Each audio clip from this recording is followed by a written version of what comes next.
नमस्कार दर्शकों, बात आज के चैनल के कार्यक्रम खबरदार खबरों में आपका स्वागत है। आपको बता दें कि इस कार्यक्रम में हम आपको देश दुनिया की दमदार खबरें संक्षिप्त में बताएंगे। तो लीजिए आज की खबरदार खबरें।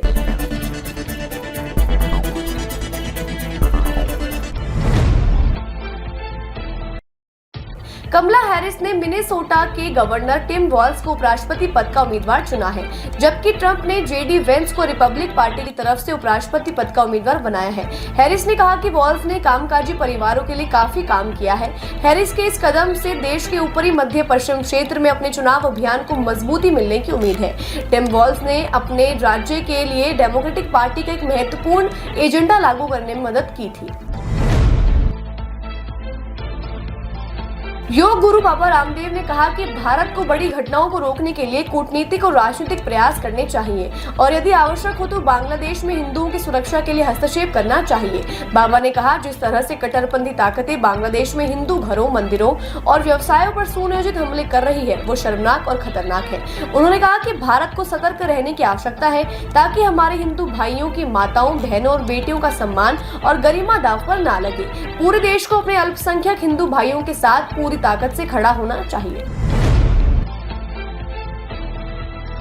अमेरिकी कोर्ट ने गूगल को बड़ा झटका दिया है। कोर्ट ने माना है कि गूगल ने अपनी मोनोपोली बनाने के लिए गैर कानूनी तरीकों का इस्तेमाल किया है। कोर्ट ने कहा, गूगल ने इसके लिए एप्पल और सैमसंग जैसी कंपनियों को हर साल अरबों डॉलर रुपए का भुगतान किया था। अमेरिकी कोर्ट के भारतीय मूल के जज अमित मेहता ने 277 पेजों के फैसले में कहा कि गूगल ने अपने डिस्ट्रीब्यूशन एग्रीमेंट प्रतिस्पर्धी कंपनियों को मार्केट में आने से ब्लॉक किया है। उन्होंने यह भी कहा कि गूगल एक एकाधिकारवादी कंपनी है और दूसरी कंपनियों को मार्केट में आने से रोकने के लिए एकाधिकारवादी की तरह काम किया है। इस ऐतिहासिक फैसले से अब गूगल के अलावा और दूसरे इंजन भी बाजार में आएंगे। जम्मू कश्मीर में हो रहे आतंकी हमलों को रोकने के लिए पुलिस संदिग्ध इलाकों में सर्च ऑपरेशन चला रही है। इसी दौरान उधमपुर में चल रहे सर्च ऑपरेशन में आतंकवादियों ने गोलीबारी शुरू कर दी। सुरक्षा बलों ने तुरंत घेराबंदी कर आतंकवादियों को घेर लिया है। सुरक्षा बलों ने कहा कि 4 आतंकवादी हैं जो दो के ग्रुप बनाकर पुलिस पर गोलियां चला रहे हैं। पुलिस ने कहा कि ये जैश ए मोहम्मद के पाकिस्तानी आतंकी है। उधमपुर रियासी रेंज के DIG मोहम्मद रईस भट्ट ने पत्रकारों को बताया कि करीब 100 आतंकी पूरे कश्मीर रीजन में आए हुए हैं और सुरक्षा बलों के दस्ते उन्हें तलाश करने में लगे हैं। 2 दिन पूर्व ही सुरक्षा बलों ने 4 आतंकवादियों को मार गिराया था। बांग्लादेश में हो रही भारी उथल-पुथल और हिंसा पर भारत में बयानबाजी होने लगी है। बांग्लादेश में हुई तख्तापलट और शेख हसीना के देश छोड़ने पर सलमान खुर्शीद ने कहा है कि बांग्लादेश जैसे भारत में भी हो सकता है, भले ही ऊपर से सब सामान्य दिख रहा हो। यह बात उन्होंने पूर्व केंद्रीय मंत्री मुजीबुर रहमान की किताब Shikwa-e-Hind the political future of Indian Muslim के विमोचन के अवसर पर कही। उनके इस बयान पर भाजपा ने पूछा कि बांग्लादेश जैसा आइडिया किसे दिया जा रहा है। भाजपा ने कहा, कांग्रेस कहती कुछ और है और करती कुछ और है। भाजपा कांग्रेस के देश के विभाजन के मंसूबे कभी पूरे नहीं होने देगी।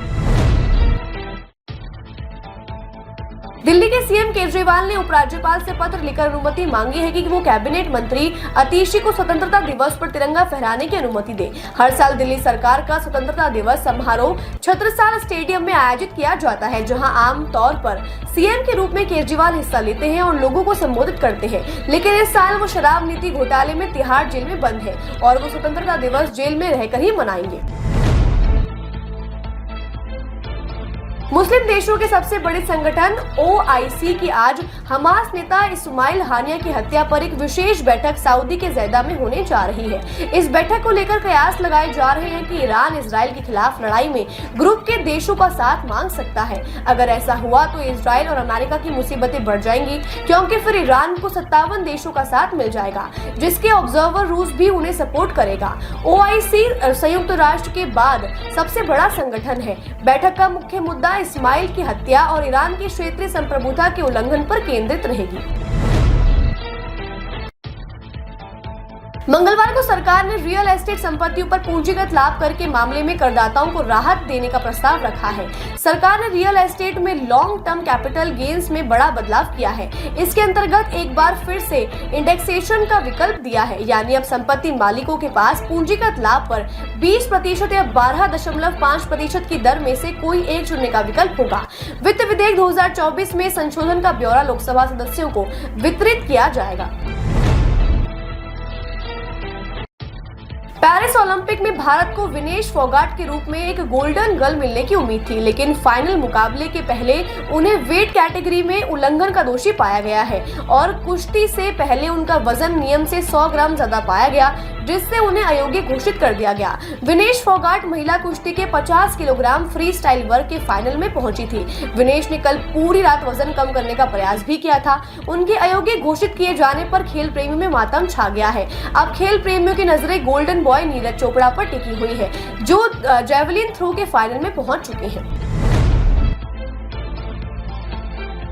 देश भर में आज राष्ट्रीय हथकरघा दिवस उत्सव मनाया जा रहा है। प्रधानमंत्री नरेंद्र मोदी ने आज राष्ट्रीय हथकरघा दिवस के अवसर पर लोगों को शुभकामनाएं दी। मोदी ने भारतीय कारीगरों के प्रयासों की सराहना करते हुए वोकल फॉर लोकल के प्रति सरकार की प्रतिबद्धता को दोहराया। उन्होंने एक्स पर लिखा, हम अपने देश में हथकरघा की समृद्ध विरासत और जीवंत परंपरा पर बहुत गर्व करते हैं।